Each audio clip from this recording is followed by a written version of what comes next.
viral thing that was going on about a chef who was getting protested by a bunch of animal rights activists and vegans, but you decided to butcher a leg of deer in front of them.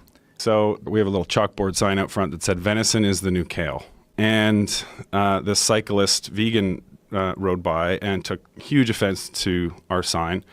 And all of a sudden one day, these protesters just showed up. So we take a lot of pride in where our food comes from. We have vegan and vegetarian dishes on the menu, and I really respect that type of diet.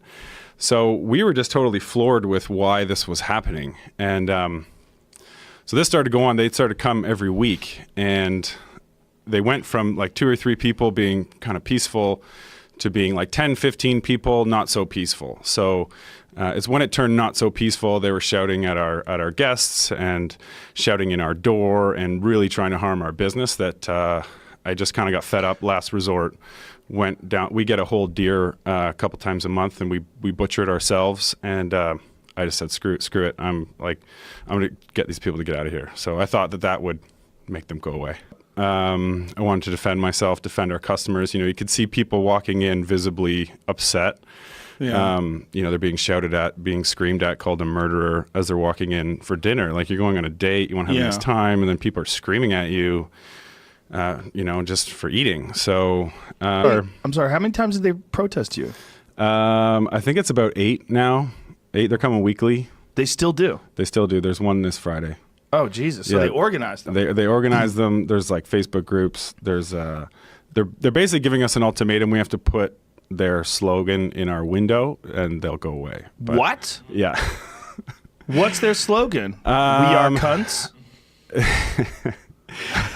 You're surrounded by restaurants. We're surrounded by restaurants. You're surrounded by, like you said, you're across the street from a butcher shop. I think, you know, we're an easy target. You know, our name is Antler.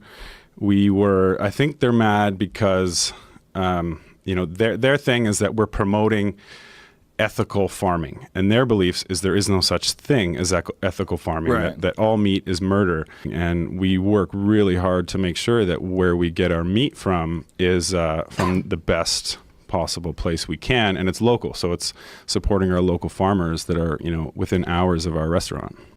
So we would call the police. We kind of got wind of it on their Facebook groups. So we would call the police and have the police there to make sure everyone's safe, because one thing, like, customers are scared, our staff are scared, like, and then, you know, one time we kind of thought, okay, let's not call the police. Let's see what happens. Like, maybe they'll go away. And, so then like a megaphone came out, our neighbors were coming down and getting in fights with them, and it was ugly. So we called the police to come and, Jesus Christ, keep the peace. Yeah. Part of the problem with these kind of things is it becomes a contest. It becomes a battle, you know, trying to see who's going to win. Mm-hmm. And they're absolutely on a team. I mean, that's one of the things that happens with veganism, and I think it happens with hunters too. Excuse me. People become very tribal, you know, and, you know, it's us versus them, and they want to win. And then it becomes this thing where, you know, look, the reality is a lot of people are idiots. And they don't have a lot going on in their life. And so when something comes up where it becomes a primary focus of their life, one restaurant, as illogical as it might be, that becomes the battleground. And it's an ideological battleground for, you know, don't eat meat ever. I think that, you know, if you do eat meat, you should be able to kill an animal and experience that. And I think that if people were to actually kill an animal, they would see, you know, what goes into that. And I don't think people would consume as much meat, and I don't think people would definitely, you know, they certainly wouldn't waste as much meat as they do. And it's just really upsetting, and I think it's totally misguided, you know, why we were targeted. There's a real argument that I support against factory farming. And factory farming is the way most people are getting their meat, in terms of like cheeseburgers and fast food and stuff along those lines. I mean, you're not getting it from the most ethical sources. And, you know, and this vegan activist message to go after, you know, these types of farming, you know, we support as well, and we agree with. So the fact that we were targeted for this was really, really frustrating.